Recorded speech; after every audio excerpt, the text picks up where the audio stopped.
Heart Evangelista usap-usapan ngayon matapos nga ang isang viral clip na kung saan ay mayroon siyang kasamang ibang lalaki. Sino nga ba ito? Ano nga ba ang naging reaksyon dito ng kanyang asawa na si Cheese Escudero? Para sa kabuuang ulat, alamin natin ang buong detalye.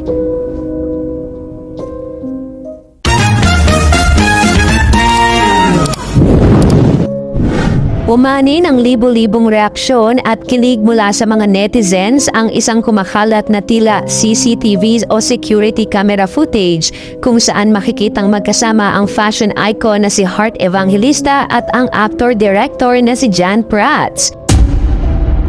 Sa viral video na ipinost mismo ni Heart sa kanyang opisyal na Instagram account, makikitang masayang nag-uusap at nagtatawanan ang dalawa habang naglalakad sa isang kalsada sa gabi.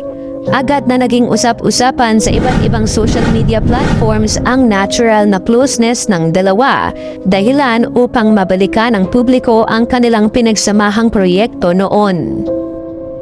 Ang natural na tagpo ay nagdulot ng matinding nostalgia, partikular na sa mga batang 90s at early 2000s na sumasabay sa sikat ng youth-oriented show na G-Meek. Sa nasabing serye ng ABS-CBN, naging isa sa mga pinakapatok na tambalan ang karakter ni na Heart bilang Missy at Jan bilang Yuan.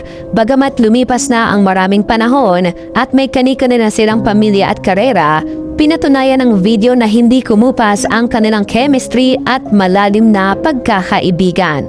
Lalo pang naging espesyal ang video dahil sa simpleng caption ni Heart na BFF na may emoticon na heart at thank you, Oma, kung saan hayagan niyang tinag ang account ni Jan.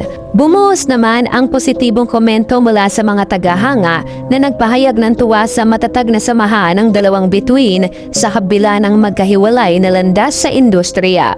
Sa ngayon, patuloy na humahakot ng views, likes at shares ang nasabing post na nagpapatunay na buhay pa rin ang suporta ng mga fans para sa kanilang paboritong throwback duo.